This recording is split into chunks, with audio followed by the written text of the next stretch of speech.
Meet Kurose. He's the guy who can't say no, currently being crowned the honorary health committee member by a group of guys who just want to ditch their chores. He grips the mop handle, a shaky smile plastered on his face, while the laughter of his friends echoes down the hall. Inside, he's drowning in tears, clutching a desperate hope that one day he'll actually stand up for himself. He just wants to tell them off, but for now, he's headed for the infirmary alone. The air in the infirmary turns to ice as a curtain slides back with a sharp, rhythmic rattle. It's her, the senior everyone warns you about, leaning out with eyes that could cut glass and a glare that stops hearts. She doesn't raise her voice, but the threat carries the weight of a death sentence. If you don't get out quick, I'll kill you. Panic hits the bullies like a physical wave, sending them scrambling for the exit with a chorus of high-pitched apologies. Kurose is left frozen, staring at the back of the girl who just cleared the room. This is Haimiya-senpai, the school's living nightmare who treats the infirmary like her personal lounge. She's tall, pierced, and according to the hallways, absolutely lethal. Then, the nightmare vanishes. Haimiya-senpai turns around, and the terrifying predator is replaced by a girl with a soft, radiant smile that completely catches Kurose off guard. She raises a hand in a casual wave, her expression softening into something genuinely kind. Oh, it's Kurose-kun, being forced to clean again today? LOL? Kurose's brain short-circuits as he buries his face in his hands, his heart hammering against his ribs like a trapped bird. The contrast is too much. The scary senior is actually being nice to him, and he has no idea how to process it. He tries to keep it together as she leans in with concern, but the pressure builds until he literally hits the deck. He drops to his knees, head pressed against the linoleum in total defeat. Haimiya-senpai leans over him, her long silver hair framing a face full of genuine worry as she asks if he's okay. From down on the floor, the view is devastating. Kurose stares up, completely paralyzed by her proximity and the soft, concerned look in her blue eyes. His only coherent thought is a desperate, internal scream. What an angle! In this school, Haimiya-senpai is the ghost story everyone believes in, cold, sharp, and terrifying. But Kurose is currently dealing with a serious case of cognitive dissonance because the monster actually stayed late to help him clean yesterday. He's almost convinced himself she's just misunderstood until he sees a group of rowdy students blocking the sidewalk ahead. Then, he hears it. A sharp, rhythmic click of a heel hitting the pavement that sounds less like a walk and more like a countdown. The air temperature drops 20 degrees as she looms over them, her eyes narrowing into lethal slits that would make a predator flinch. She doesn't ask for space, she demands it. You're in my way, don't take up the whole space. The rowdy guys don't just move, they evaporate, screaming apologies as they vanish into the distance. Kurose stands frozen, his heart sinking into his shoes as he immediately takes back every nice thought he just had. Then, the whiplash hits. The killer glare vanishes, replaced by a soft, glowing smile the moment she spots him. She waves like they're old friends, chirping, "Oh, Kurose-kun, want to go to school together?" He's vibrating with pure panic, acutely aware that every student on the street is staring at the school's most feared senior acting like a girl in love. He practically screams his confusion, desperate to know why she's singling him out for this kind of torture. She stops and turns, the morning light catching the silver of her hair and the faint blush on her cheeks. The intimidation is gone, replaced by a vulnerability that feels far more dangerous to Kurose's health than her glare ever was. She holds his gaze for a long beat before asking, "What do you think?" His brain is a mess of static and high-pitched ringing. He's searching for a hidden camera or a punchline, because there is no way this beautiful, terrifying upperclassman is looking at him with that much sincerity. He's hyper-focused on the way she's biting her lip, waiting for his answer like it actually matters. She breaks the tension with a playful laugh, her fingers tracing the air as she explains the simple truth. "'Cause look, you always do the infirmary cleaning, right?" she noticed. While everyone else walked past the invisible kid doing the chores, she was watching. She gives him one last cheerful wave to hurry him up, leaving Kurose standing there feeling like he just won a marathon he didn't even know he was running. For the first time since he started high school, the weight of the health committee duties doesn't feel like a burden. He grips his backpack straps, eyes watering with the pure, unadulterated joy of being seen. It turns out, all those lonely hours with a mop were worth it just to see that smile. In the eyes of the school, Haimiya-senpai is a storm front moving in, but to Kurose, she's just the girl pointing excitedly at a stray. "Look, Look, kitty cat.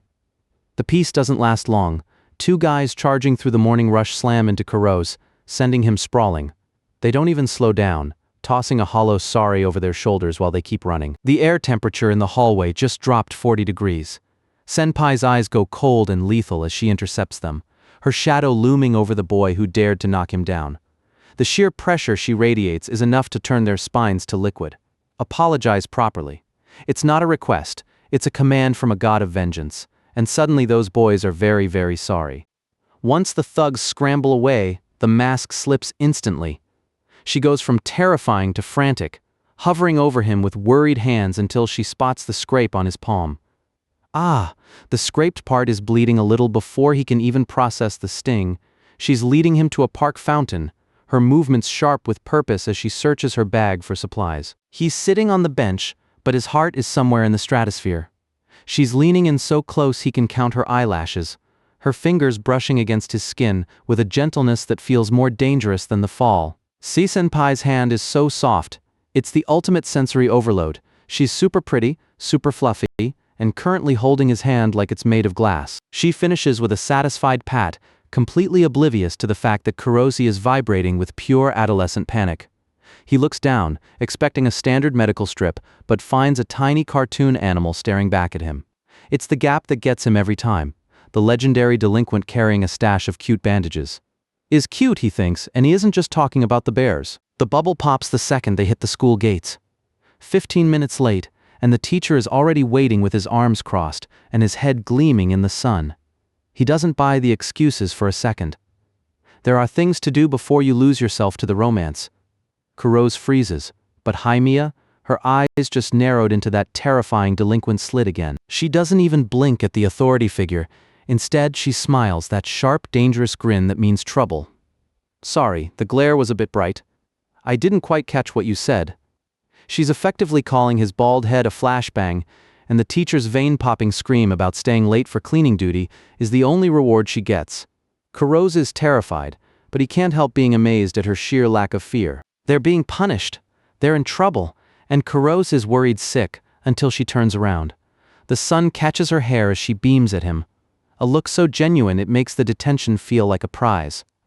Going to school with Kurose-kun was fun, so it's even. For her, the price of a little extra cleaning is nothing compared to the time they just spent together. Kurose stands there, his face heating up until he feels like he's going to melt into the pavement. He finally gets it. The rumors, the glares, the piercings, they're just the frame for someone who carries animal bandages and thinks a walk with him is worth a lecture. As expected, Haimiya-senpai is scary and cute. Even as they walk away, the bickering continues in the background.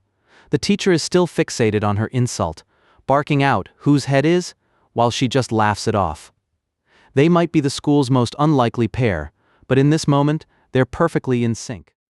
Most guys would kill for pool cleaning duty, but for Kurose, it's a high-stakes obstacle course for his heart.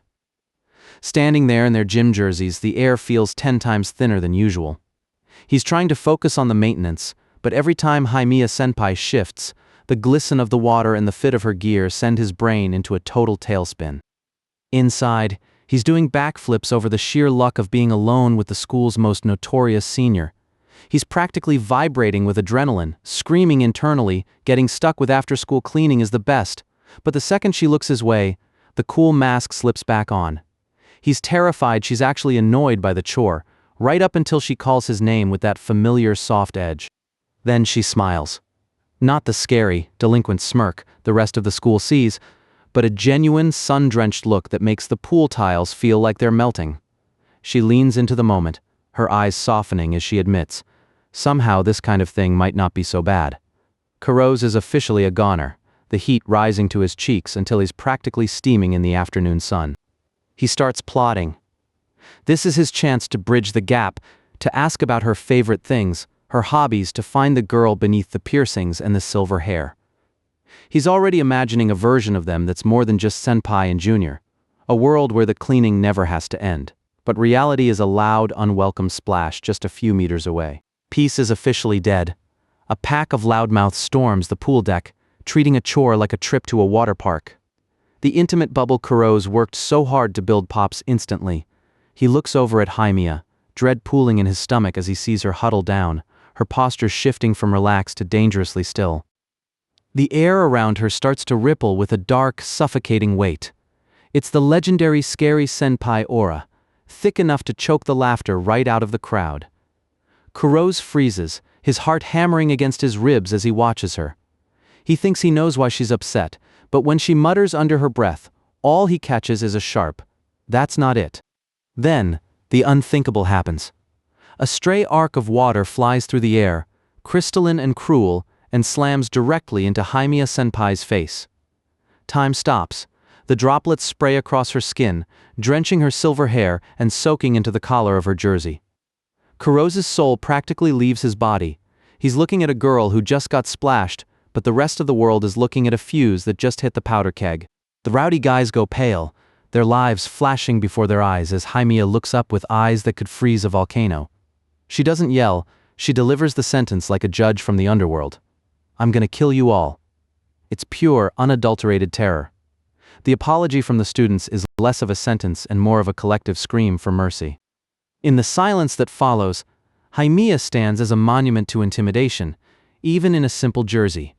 But as she pulls out her phone to check her reflection, the murderous aura evaporates into pure, relatable vanity. She isn't mad about the noise or the crowd, she's devastated because her wings are smudged. "My makeup is all messed up." She groans, her terrifying mask replaced by the plight of a girl whose morning routine just got washed away. Kurose can only watch, realizing the legendary fury of Haimiya is mostly just a struggle with waterproof eyeliner. The cleaning crew vanished the second the job was done, leaving Kurose and Haimiya-senpai as the only souls left in the damp twilight. Haimiya looks like she's about to file a lawsuit against the very concept of water, huffing about her soaked hair. She groans that this is a legit emotional distress compensation case. But as she reaches up to pull back her hair and unzip her jacket, the annoyance starts to melt into something much more dangerous for Kurose's heart rate. She tries to pivot back to work, but the damage is done. The white cotton of her t-shirt is completely compromised, turning translucent and revealing far more than Kurose was prepared to handle. Kurose's brain short-circuits as he stares at the evidence of his impending doom. He covers his face, a muffled shriek of see-through, being the only thing keeping him from fainting on the spot. If she catches him looking, he's a dead man. There's no coming back from that misunderstanding. In a fit of pure, panicked chivalry, he rips off his own dry jersey and thrusts it toward her like a shield. His face is a shade of red that shouldn't be biologically possible as he shouts, "Senpai, if you want, please wear my jersey." Haimiya pauses, the realization of what he's seen finally catching up to the silence between them. The terrifying delinquent persona is gone, replaced by a girl who's actually a little touched by the gesture. She closes the distance between them, a genuine, soft smile playing on her lips that makes Kurose's heroism feel like a death sentence of a different kind. She whispers a soft thanks, telling him, "That's cool of you." As she swaddles herself in his oversized jacket, Kurose finally lets out the breath he's been holding since the pool started draining. They get back to work, but the vibe has shifted from a chore to something that feels suspiciously like a date. Haimiya is practically vibrating with a playful energy, calling out to Kurose-kun as she dashes around with the bucket. Watching her swim in his jersey, he can't help but think how cute she looks when she's not trying to look like a nightmare. He tries to capitalize on the mood, asking her about that weird "that's not it" comment she made earlier, hoping to finally crack the code of her terrifying reputation. She pulls the collar of his jersey up over her face, her eyes sparkling with a mischief that says she's having way too much fun teasing him. The answer is a playful, still a secret. Kurose tries to push for more, but she just shuts him down with a giggle and a splash of water, telling him to just hurry up and finish. It's light, it's easy, and for a second, the school's most feared delinquent is just a girl in a borrowed jacket. The cleaning finishes in a blur of laughter and wet pavement. Kurose finds himself actually enjoying the overtime, realizing that being alone with her is the highlight of his week. But with the sun down and their clothes soaked, the practicality of the situation hits. The changing rooms are locked tight, leaving them only one option. Kurose suggests, "Let's use the infirmary," never suspecting that his luck is about to run out in the most spectacular way possible. He slides the door open without a second thought, the handle moving with a rhythmic click that will haunt his dreams. There is no nurse, no safety, only Haimiya-senpai in the middle of a change, her shirt open and her gaze locking onto his with the intensity of a physical blow. The silence in the room is absolute, heavy with the realization of a line that's been crossed far too fast. Kurose's soul practically leaves his body as he lets out a strangled "he" and slams the door shut so hard the frame rattles. He's already apologizing to the wood, his feet frozen to the floor as his life flashes before his eyes. But then the door slides back open just a crack, two glowing, murderous eyes peer out from the darkness of the infirmary, and the playful senpai from the pool is gone. There's only the legend now, and she looks hungry. She looms over him, her smile wide and terrifying, a stark contrast to the dark aura swallowing the hallway. She tilts toward him, her voice a low, melodic promise of pain. "Kurose-kun, if you don't forget what you just saw right now, you know what happens, right?" He doesn't wait for the punchline. He bolts, screaming, "I'll forget it right now," into the empty corridor, leaving a very satisfied and very scary senpai in his wake. Hours later, the safety of his bedroom provides zero comfort. Kurose is a vibrating mess of post-traumatic stress. The image of the infirmary burned into his retinas like a flashbang. He's clutching his head, screaming internally as the sheer weight of the memory threatens to crush him. Down the hall, his sisters watch the chaos with genuine concern, wondering if they should take him to the hospital, because Kurose isn't just acting weird, he's broken. Kurose is currently a vibrating mess of anxiety, his brain stuck on a loop of yesterday's pool incident. He's terrified that after seeing the legendary scary senpai have a makeup-induced meltdown, their secret bond is basically radioactive. Then, he sees her. Haimiya-senpai is stalking down the hall, hood up, radiating a vibe that says, "I eat freshmen for breakfast." Kurose clutches his notes, heart thumping against his ribs as he psychs himself up. "Do your best, Kurose. It's fine, it's just a greeting." He takes the plunge, voice cracking as he offers a simple hello. She doesn't even flinch. No look, no nod, just the steady rhythmic scuff of her shoes on the floor as she glides right past him like he's a piece of school furniture. He's left hanging in the draft of her silence, a hollow senpai, good afternoon dying in his throat. The whoosh that follows isn't just a question, it's the sound of his soul leaving his body. Complete and total mental shutdown. Kurose is physically reeling, convinced he's been blacklisted from the only friendship that matters. He's clutching his head, papers slipping, the reality of the Ice Queen's cold shoulder hitting him harder than any bully ever could. He actually thought they'd finally reached a breakthrough, but now, he's back to being a ghost in the hallway. The school day drags on like a funeral procession. Kurose stares at his desk, realizing how fragile their connection really is. He's just the health committee kid, and she's the girl who skips class to hide in the infirmary. But his guilt is louder than his fear. He can't let her stay uncomfortable. He has to apologize for whatever he did wrong, even if it means walking into the lion's den. He reaches the door. The infirmary sign feels like a warning. He takes a breath, slides the door back with a sharp clatter, and there she is, a lone figure on the sofa. The silence is heavy, the air is cold, and Kurose is 1 second away from running for his life. He swallows hard and forces it out. "Senpai." The hood drops and Kurose's brain short-circuits. No terrifying aura, no piercing glare. Just Haimiya-senpai in a pair of glasses, blinking at him with a look of genuine, warm recognition. The gap between the hallway monster and the girl sitting on that couch is wide enough to lose his breath in. She tilts her head and smiles, and the world goes quiet. "Ooh, Kurose-kun, cleaning again today?" Kurose is currently buffering. He's staring at her like she's a different species, his mind trying to reconcile the cold shoulder from earlier with this cheerful greeting. He manages to stammer out the question that's been eating him alive. "Aren't you mad?" She just blinks back at him, perfectly confused, a small ah being the only hint that she's starting to catch on. The grand mystery of the hallway snub boils down to basic biology and bad habits. She explains it with a sheepish grin. "Sorry, I forgot my contacts today so I couldn't see much, and I had earphones in so I probably didn't notice." Kurose stands there, absolutely floored. He spent 5 hours mourning their friendship while she was just wandering the halls legally blind and functionally deaf. The relief is so heavy, Kurose can barely stand.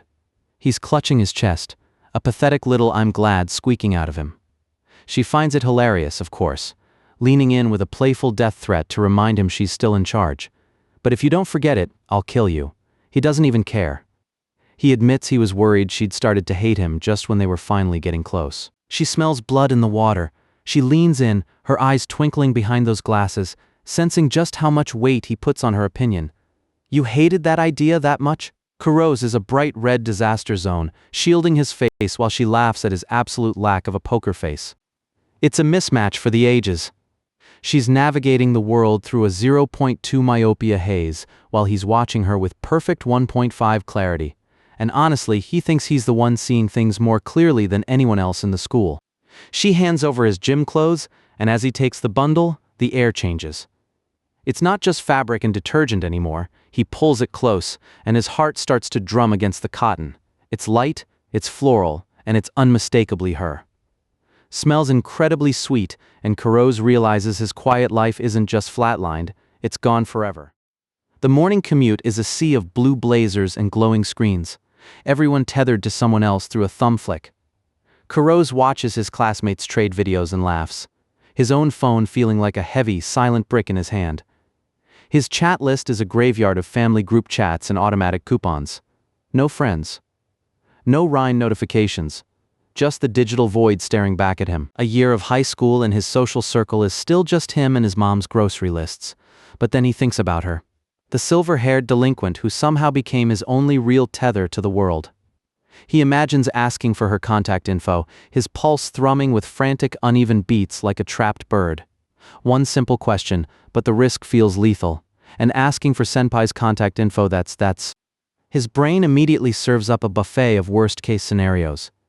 He sees it perfectly, her eyes narrowing, the chilling silence of a read receipt that never gets a reply. He imagines his friendly morning text dying a lonely death on her screen, while she looks on with a total cold shoulder. He's sweating, finger hovering over his face, already feeling the sting of a rejection that hasn't even happened. Huh? Kurose-kun? You want my contact info? A shadow falls over him, smelling of that same sweet floral scent that's been haunting his laundry. He jumps out of his skin, a strangled yelp escaping his throat as the scary senior herself steps into rhythm beside him. She's casual, earring glinting, completely unaware she just walked into a one-man panic attack. Mornin', wanna go together? They walk side by side, the distance between them feeling both tiny and infinite. She leans in to show him something on her screen, her hair nearly brushing his shoulder, and Kurose realizes this is it. If he's ever going to bridge the gap from weird junior to actual acquaintance, he has to speak. His hand clenches into a fist, his mouth opening for a stuttering that refuses to leave his lungs. She beats him to the punch. With a casual flick of her wrist, she holds out her phone, her expression unreadable behind that silver fringe. The air goes still, before he can even process the offer. Her face scrunches into that terrifying delinquent glare, misreading his silence for a rejection. Wanna exchange Rhine? You don't wanna? Kurose's brain is short-circuiting as she explains she's been wanting to do this since the pool cleaning.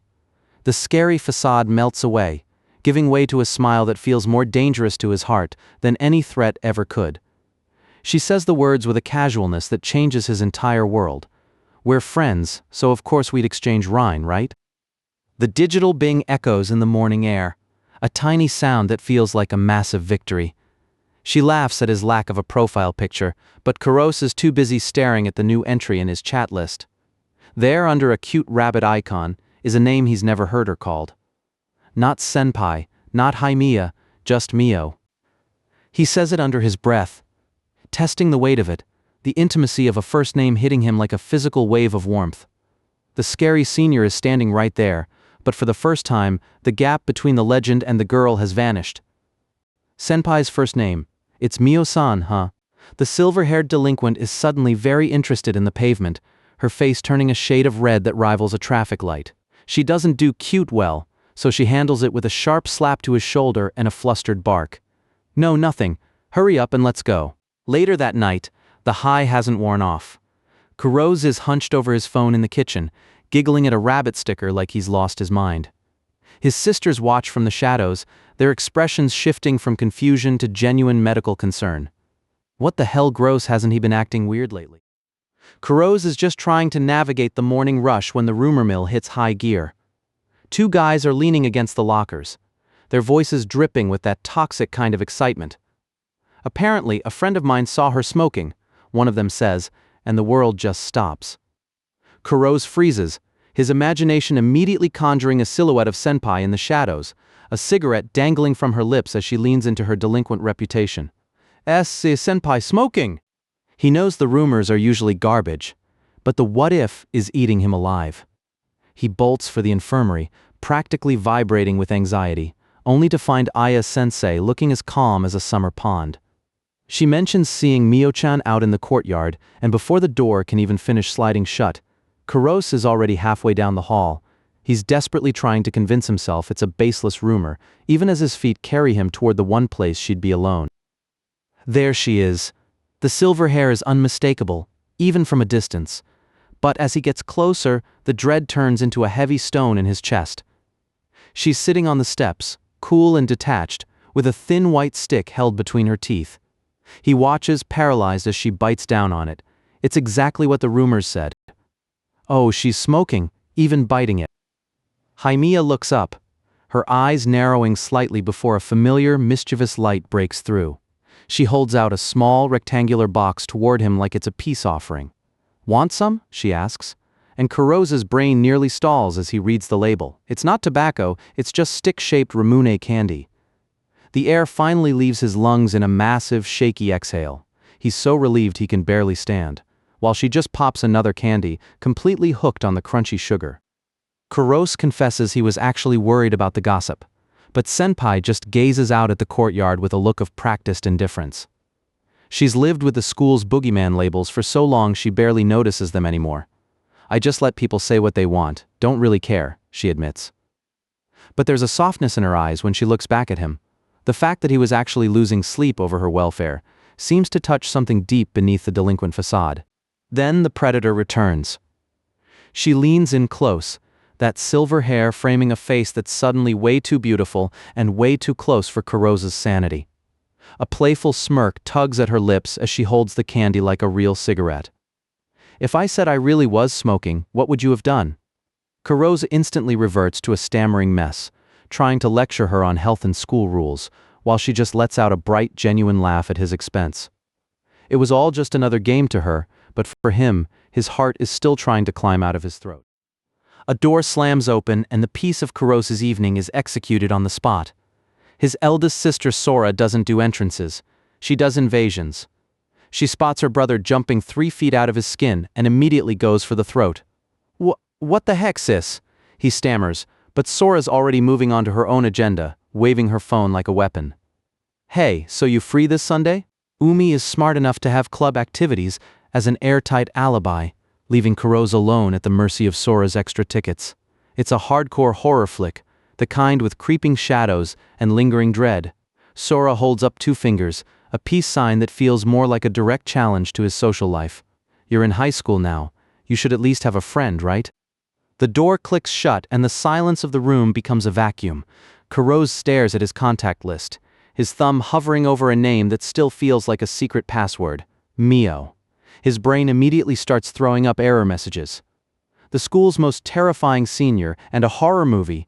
He can already hear his heart hammering with a frantic, heavy rhythm. No. That's impossible. He's spiraling so hard his logic center has completely checked out. In his head, he's doing the math. If Haimiya-senpai is scary, and the movie is scary, maybe they just cancel each other out? It's a plan so dumb it might actually work. He starts typing, his fingers trembling over the keypad, but a sudden ping from his phone sends him jolting toward the ceiling. The ultimate social catastrophe has occurred. He opened her message instantly. Now the read receipt is staring her right in the face, screaming that he was sitting there, phone in hand, waiting for her. She was just checking in about health committee duty, but the damage is done. She's already teasing him for being so fast. At this point there is no retreat. He has to jump. He sends it. The question hangs in the digital void like a live wire. Across town, Haimiya is sprawled on her bed, a playful smirk dancing on her lips as she watches the bubbles bounce. She knows exactly what she's doing. She lets him squirm for a second before firing back a shot that nearly stops his heart. Ooh! Kurose-kun, asking about a girl's schedule, huh? Then, the miracle happens. The notification pings, and the words are clear. Sure, I'm free, let's go. Kurose collapses into his hands, his face burning a shade of red that should be medically impossible. The terror, the anxiety, the stupid logic, it all washes away into pure, unfiltered adrenaline. He stares at the ceiling, his heart a frantic drum. Sis, thank you. But Kurose isn't the only one losing his mind in a quiet room. Away from the school hallways and the delinquent rumors, Haimiya's room is filled with soft pillows and stuffed animals that would ruin her reputation in a heartbeat. She's lying there, the phone held tight against her face, the predatory senior completely eclipsed by a girl who's forgot how to breathe. Her eyes are wide, shimmering with a vulnerability she only ever lets him see through a screen. The cool, indifferent mask hasn't just slipped, it's shattered. She's blushing all the way to her ear piercings, hiding her face behind the cat-eared phone case, as if it could protect her from the sheer weight of what just happened. Ha, seriously? She's just as much of a mess as he is. The Kurose household, a place where chaos, horror movie tickets, and unexpected invitations are just another part of the Sunday forecast.